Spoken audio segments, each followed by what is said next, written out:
Hi friends, इस video में हम साइसिल काला मंदिर के बारे में डिटेल डिस्कशन करेंगे। उसका Q4 FY26 का रिजल्ट आ चुका है, उसका कॉन कॉल भी हो चुका है। तो इस वीडियो में पूरा डिटेल एनालिसिस होगा। तो चलिए वीडियो को स्टार्ट करते हैं। पहले इसका बिजनेस मॉडल देखेंगे। तो साइसिल काला मंदिर मेनली एक साड़ी बेचने वाला एक कंपनी है। इसके पास बहुत सारे स्टोर्स है और इस स्टोर में ये लोग डिफरेंट प्राइस रेंज का ये लोग साड़ी वगैरह सेल करते हैं। जैसे आपका 7,000 8,000 से स्टार्ट होके 5 लाख 7 लाख रुपए का साड़ी ये लोग सेल करते हैं। और इसका बहुत सारे शोरूम भी है। जैसे इसका एक शोरूम का नाम है काला मंदिर करके, इसका बहुत सारे स्टोर्स है। फिर इसका बड़ा महालक्ष्मी करके एक स्टोर है, उसका भी बहुत सारे स्टोर्स है।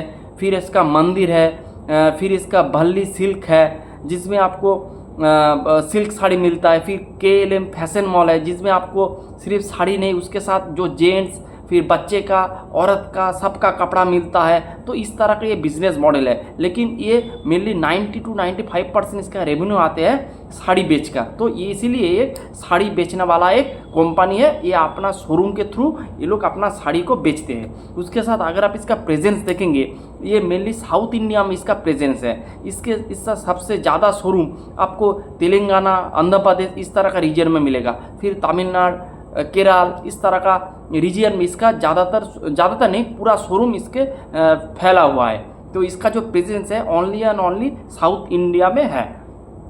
और ये जो पूरा शोरूम वगैरह ऑपरेट करते पूरा कोको मॉडल में ऑपरेट करते, कंपनी ओन कंपनी ऑपरेटेड, यानी कंपनी का खुद का ये स्टोर वगैरह है। कोई फोको यानी फ्रेंचाइजी मॉडल में ये काम नहीं करते हैं। तो ये हो गया इसका बिजनेस मॉडल। आप चलती इसका Q4 FY26 का रिजल्ट के बारे में। अगर आप इसका रिजल्ट देखेंगे तो रेवेन्यू इसका only and only 5% year on year basis में ग्रो किया है। और FY26 में इसका रेवेन्यू ओनली 13% से ग्रो किया है। और इसका EBITDA 4% से ग्रो किया है। और FY26 में आपका 23% से।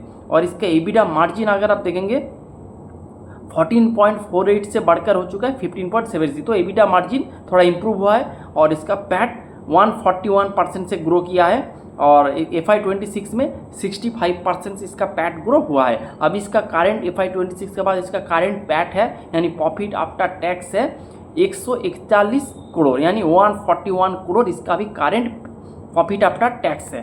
तो और पैट मार्जिन भी इम्प्रूव हुआ है। तो ये हो गया आपका टोटल। और इसका भी टोटल स्टोर्स है 81 इसका टोटल स्टोर्स है। और ये आपका Q4 में FY26 में 13 स्टोर इन लोगों ने ओपन किया है। तो ये इसका रिजल्ट है। अब चलते इसका कॉन कॉल में। फिर इस रिजल्ट के ऊपर या फिर इस बिजनेस के ऊपर मेरा क्या पॉइंट ऑफ व्यू है ये भी हम बताएंगे एंड ऑफ द लास्ट में, एंड में बताएंगे।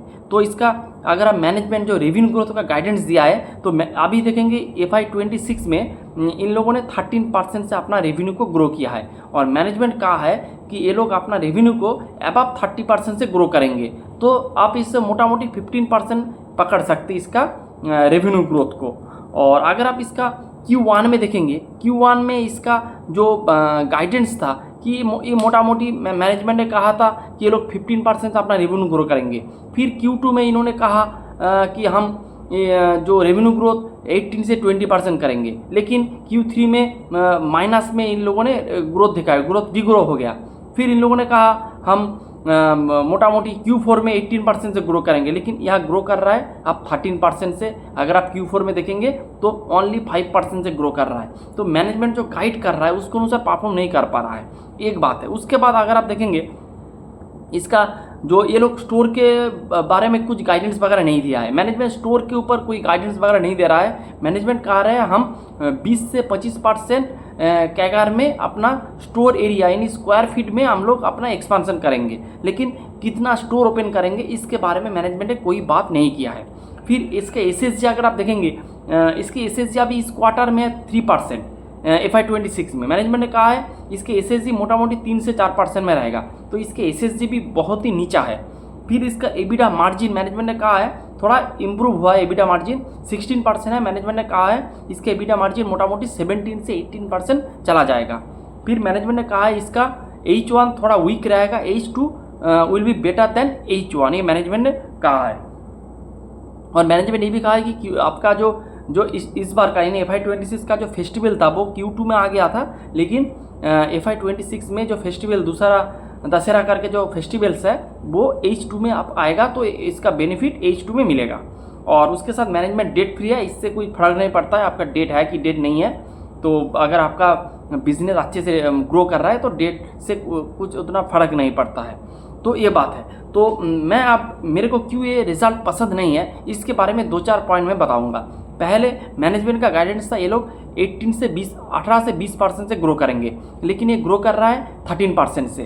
तो मैनेजमेंट हर बार अपना गाइडेंस को चेंज करता है, कभी कहता है 18%, कभी कहता है 20%, कभी कहता है 15%, इस तरह का बहुत चेंजेस करता है। तो ये कोई भी बिजनेस के लिए अच्छे नहीं होता है। अगर आप अपना गाइडेंस को हर एक क्वार्टर में चेंज करते रहेंगे, कभी ऊपर में लेके जाएंगे, जब आप ग्रोथ नहीं कर पाएंगे उससे अनुसार तब आपको नीचे लेके आएंगे।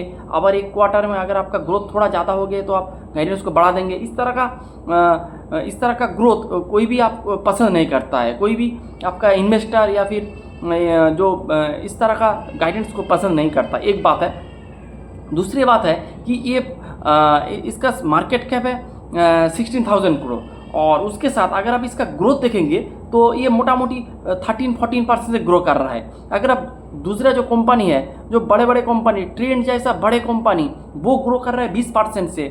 V2 रिटेल मोटा मोटी 8-10 हज़ार का मार्केट कैप वाला कंपनी वो 60% से ग्रो कर रहा है। स्टाइल बाजार, V-मार्ट सब 20% से ऊपर ग्रो कर रहा है। लेकिन इतना छोटा कंपनी होकर भी, एक माइक्रो कैप कंपनी होकर भी इसका ग्रोथ 13% से ग्रो कर रहा है। तो मेरे हिसाब से ये रेड फ्लैग है। मेरे को इस तरह का बिजनेस नहीं चाहिए। तीसरी बात, और जो कंपनी है वो लोग क्या ट्राई कर रहा है, वो ट्राई कर रहा है अपना नया स्टोर्स को पूरे ऑल इंडिया में खोलने का। जैसे V2 ट्राई कर रहा है पूरे ऑल इंडिया बेसिस में ट्राई करने का। आपका स्टाइल बाजार एक ईस्टर्न इंडिया बेस एक कंपनी था, वो भी ट्राई कर रहा है बिहार में जाने का, यूपी में जाने का, दिल्ली में जाने का, वो ट्राई कर रहा है, साउथ में आने का ट्राई कर रहा है।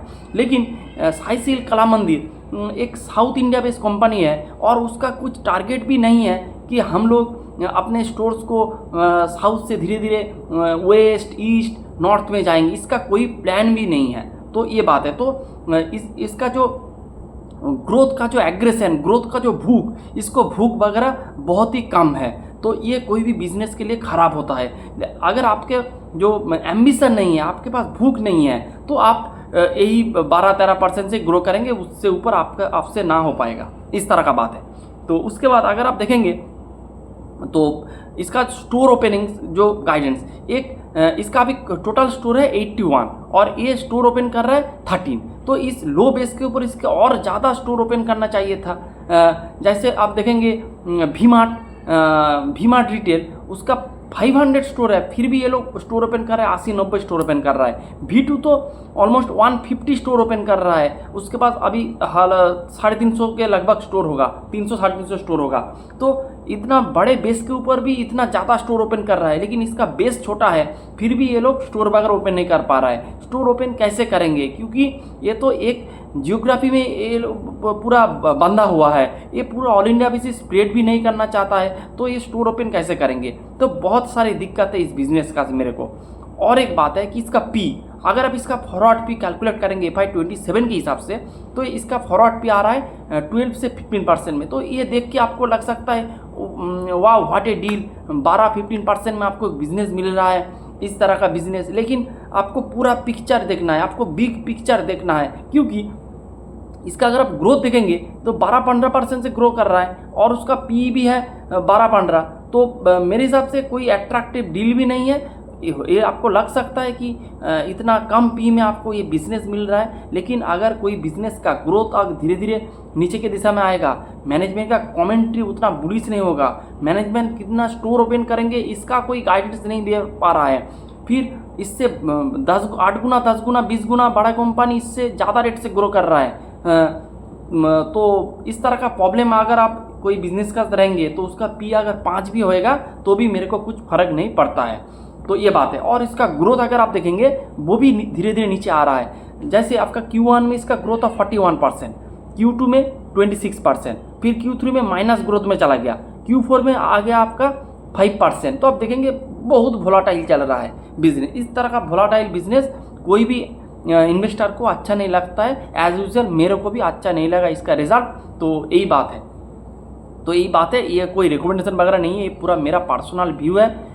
तो यही था। और इसके इफेक्ट आपको टॉप प्राइस में भी मिलेगा। आज आपको देख सकता है कि 6% बढ़ गया है, लेकिन ये एक आप देखेंगे 2 क्वार्टर पहले इसका प्राइस था 200 के ऊपर, लेकिन आप देखेंगे 50% हो गया है। लेकिन और जो कंपनी है वो देखेंगे अच्छे लेवल से ग्रो कर रहा है, सस्टेनेबल वे से ग्रो कर रहा है। तो इस तरह का बिजनेस में एंट्री लेने का कोई मतलब ही नहीं बनता है। तो यही था आज का video. Hope you like the video, thanks for watching the video.